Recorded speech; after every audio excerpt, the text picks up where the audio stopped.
Welcome to basics news. రాష్ట్రంలోనే ప్రథమంగా రాజన్న సిరిసిల్ల జిల్లా పోలీసుల వినూత్న ప్రయత్నం కాకి కిడ్స్ పేరుతో రాజన్న సిరిసిల్ల జిల్లా ఎస్పీ అఖిల్ మహాజన్ వినూత్న కార్యక్రమానికి శ్రీకారం చుట్టారు. ఈ కార్యక్రమానికి ముఖ్య అతిథిగా హాజరైన ప్రభుత్వ విప్ వేములవాడ ఎమ్మెల్యే ఆది శ్రీనివాస్ మాట్లాడుతూ పోలీసు శాఖ పనితీరు ప్రభుత్వంలో కీలక పాత్ర పోషిస్తుందని, అందులో రాజన్న సిరిసిల్ల జిల్లా పోలీసులు ప్రజలకు చేరువగా వినూత్న కార్యక్రమాలు చేపడుతుండడం అభినందనీయమన్నారు. ఈ కార్యక్రమంలో మార్కెట్ కమిటీ చైర్మన్ స్వరూప, డీఎస్పీ చంద్రశేఖర్ రెడ్డి, సిఐలు కృష్ణ, శ్రీనివాస్, వీరప్రసాద్, శ్రీనివాస్, ఆర్ఐ మధుకర్, రమేష్, ఎస్ఐలు, విద్యార్థులు పాల్గొన్నారు. ఆది శ్రీనివాస్ సార్ గారు వచ్చింది ఈరోజు కాకి కిడ్స్. అయితే ఈ ఇనాగ్రేషన్ ప్రోగ్రామ్ ప్రతి పోలీస్ స్టేషన్ నుంచి ఒక కానిస్టేబుల్ గా ట్రైనింగ్ ఇవ్వడం జరిగింది. అంటే అవేర్ ఉన్న వాళ్ళు స్కూల్స్ ఒకరోజు విలేజ్ చాలా ఉపయోగకరమైనది. మీరు వింటారో అది మీ పేరెంట్స్ కు ప్రతి ఒక్కరికి ఏంటంటే ఈ గురించి చాలా మందికి తెలియదు. పేరెంట్స్ కూడా అందరూ ఎడ్యుకేటెడ్ ఉండాల్సిన అవసరం లేదు కదా.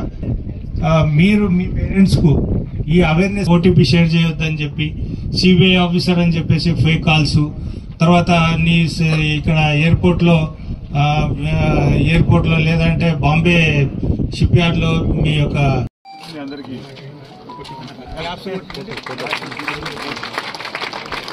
అందరు క్లాప్స్ కొట్టండి.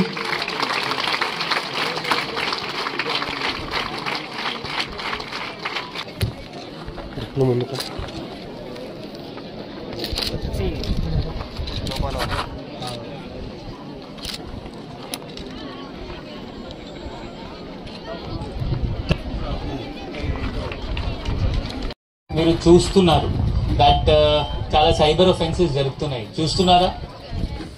ఎవరికి తెలియదా? తెలుసు కదా, టీవీలో కూడా ఇప్పుడు వస్తుంది. మీరు ఫోన్ చేస్తే కూడా వస్తుంది కదా. ఎవరైనా మీ అమ్మకి ఫోన్ చేస్తే దట్ ఎవరైనా చెప్తే డిజిటల్ అరెస్ట్ అయ్యారు, నేను సిబిఐ నుండి మాట్లాడుతున్నాను, అట్లా ఎవరైనా చేస్తే, ఎందుకంటే మన స్టేట్లో, మన తెలంగాణలో, లేకపోతే మన రాష్ట్రంలో ఇట్లయినా చాలా ఫ్రాడ్స్ జరుగుతున్నాయి. ఏమవుతుంది అంటే ఒక యూనిఫామ్ వేసుకుని ఒక కానిస్టేబుల్, ఒక ఎస్ఐ మీకు ఫోన్ చేస్తారు, మీ మదర్ కి, మీకు ఎవరైనా వీడియో కాల్ దట్ మీ డ్రగ్స్ మీ పార్సల్లో బ్లూ డాట్ లో మీరు కొరియర్ పంపించారు, దానిలో డ్రగ్స్ దొరికినాయి, మీరు 2-3 లక్షలు ఇస్తే మీకు వదిలేస్తాము, లేకపోతే ఏంటి జైల్లో పంపిస్తాము. వాళ్ళ ఏం లేదు, వాళ్ళు దొంగలు. బట్ వాళ్ళు ఎక్కడి నుండి చేస్తారు? ఎక్కడైనా జార్ఖండ్, బీహార్, లేకపోతే వేరే ఏమైనా రాజస్థాన్, వేరే రాష్ట్రం నుండి చేస్తారు. వాళ్ళ నంబర్ కూడా ఫేక్ ఉంటుంది, అన్ని ఫేక్ ఉంటుంది. బట్ మన వల్ల చాలా మంది మోసపోతారు. ఇంకొక మన జిల్లాలో ఒక పర్సన్, ఒక డాక్టర్ సిరిసిల్లలో 90 lakhs పోయింది అతనిది. 90 lakhs చిన్న అమౌంటా పెద్ద అమౌంటా? చాలా పెద్ద అమౌంట్. ఎట్లా పోయింది అతను 90 lakhs?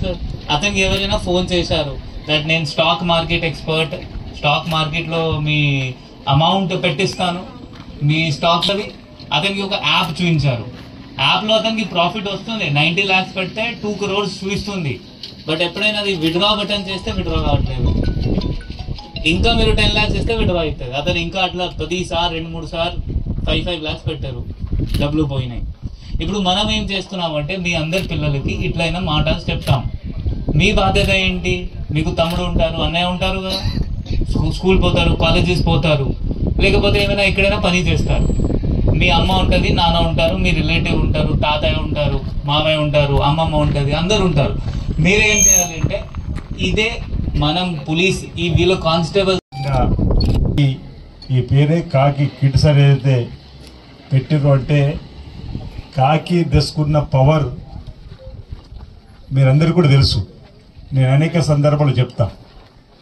చిన్నప్పుడు పిల్లలు మారాం చేస్తే ఆగ పోలీసు వస్తే అని చెప్పంటే ఆగేటువంటి సందర్భం. అంటే కాకి డ్రెస్కున్నంత పవరు, ఆ కాకి డ్రెస్కున్నంత పవర్ మనం చిన్నప్పటి నుంచే గౌరవం కావచ్చు, భయం కావచ్చు, బిడియం కావచ్చు, ఏదేమైనప్పుడు కూడా గ్రామీణ ప్రాంతాల్లో ఒక్క కాకి డ్రెస్ వేసుకున్న హోంగార్డ్ ఉన్నా అక్కడ సభ సజావుగా జరగడానికి అవకాశం ఉన్నటువంటి సందర్భం, ఉన్నటువంటి పరిస్థితి, మనం పోలీస్కి ఇచ్చే గౌరవం మన చట్టంలో రాసుకున్నటువంటి సందర్భం మనం అందరం కూడా గమనిస్తున్న సందర్భంలో మరి ఇక్కడ పోలీస్ శాఖ వారు ఈ పేరే కాకి కిడ్స్ అని మీ ద్వారా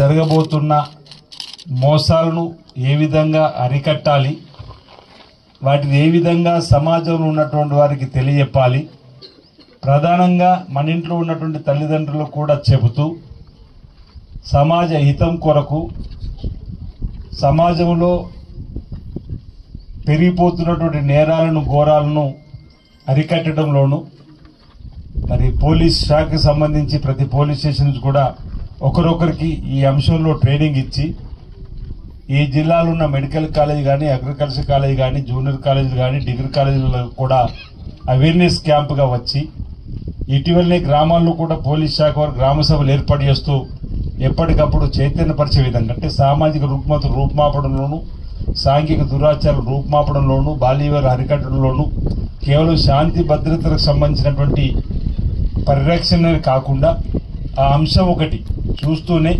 ఇతరత్ర కూడా పోలీస్ శాఖ ప్రజలకు చేరువ కావడానికి ఫ్రెండ్లీ పోలీస్ అనేటువంటి నినాదంతో ముందుకు పోతూ ఒకప్పుడు పోలీస్ స్టేషన్ రావాలంటే భయపడే రోజులు అన్నట్టు నక్సలిజం ఉన్నటువంటి సందర్భంలో ఎందుకంటే అటు పోతే